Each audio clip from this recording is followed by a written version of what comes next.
Mr. Mind is one of the most uniquely bizarre villains in all of comics. He's a worm from the planet Venus with a supreme-level intelligence and the ability to control minds.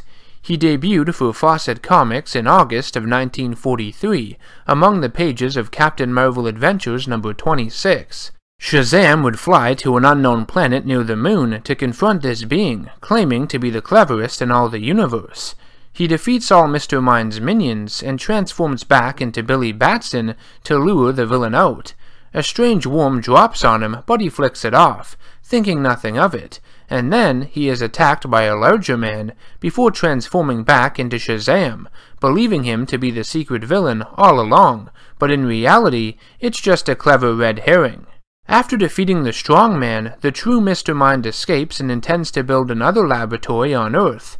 They left his big reveal until the following issue, where the villain uses a cosmic brain ray to take over the minds of various worms, termites, and other insects so they can eat away at the steel girders of some of the Earth's tallest buildings, making their structures weaken and topple over.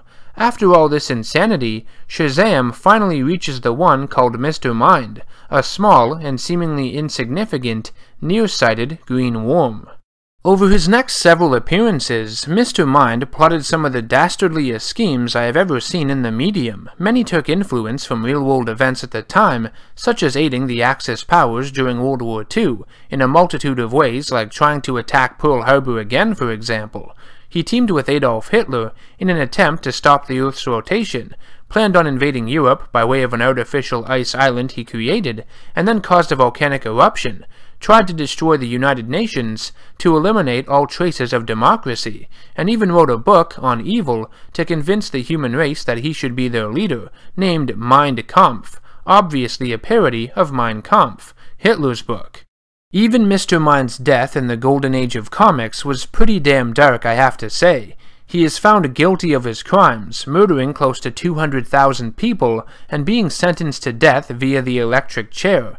He gets placed on the chair, and Captain Marvel is literally reading a newspaper, counting the seconds down until his nemesis dies.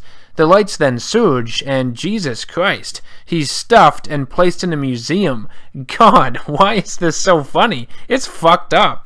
Anyways, in all seriousness, Mr. Mind is quite significant because he led the Monster Society of Evil, the very first supervillain team consisting of various villains the hero had fought previously in comics. The story arc featuring Mr. Mind's introduction and Captain Marvel's first battle with the Society was 25 chapters long, one of the largest, if not the largest, in the golden age of comics. Mr. Mind would return to Shazam Comics after the character's revival by DC in the 1970s, and at this point was an evil worm claiming to have the brain of a genius and the mind of a Hitler. He would team with Dr. Savannah in the hopes of creating a new form of the Monster Society, but once again is defeated. It wouldn't be until the 1994 Power of Shazam series that Mr. Mind was given a bit of a revamp as well as a redesign. He was a member of a race of worms from the planet Venus who ruled Earth before the last ice age. He takes control of various host bodies via mind control and signals for the other members of his race to arrive. Shazam stops them with a mother box, which sacrifices itself in the process, and sends them all through a boom tube into space where they freeze. Mr. Mind remains, though, and takes control of Sergeant Steel, reprograms Mr. Atom, and causes the robot to drop a nuclear blast on the town of Fairfield. Mind then confronts Shazam in a special suit or construct that he reveals hasn't been worn by him in 55 years. It acts as a form of cocoon of sorts, which allows him to transform and grow larger, something the Marvel family didn't realize Mr. Mind could do. The villain attacks Washington, D.C. by destroying buildings and helicopters in the style of a giant monster movie, but the heroes realize all of it is an illusion, showing you the scope of Mr. Mind's powers. He's been in the alien suit this whole time. With the help of some Green Lanterns, Shazam and Mary Marvel are able to crack open Mr. Mind's construct and capture the villain.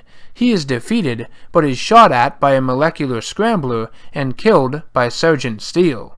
Mr. Mind would return throughout the years though, showing off an evolved form called the Hyperfly that feeds off space-time, a more snake-like appearance with a headset in the 2007 limited series Shazam! The Monster Society of Evil, and in the New 52 he appears before Thaddeus Savannah and tells him they will be the best of friends. Now this goes without saying, but Mr. Mind is a ridiculous character. He's absurd, but I think that's what makes him so memorable. The fact that he is so unassuming and silly makes his villainous acts all the more, well, villainous.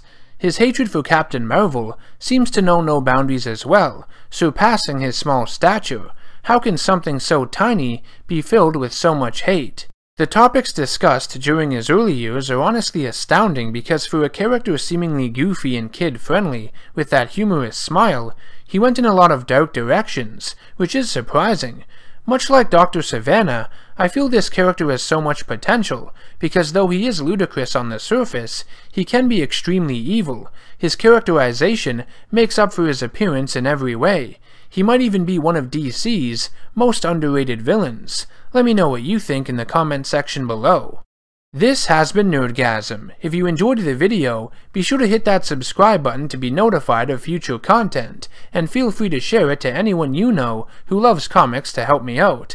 I will see you in the next one. Take care.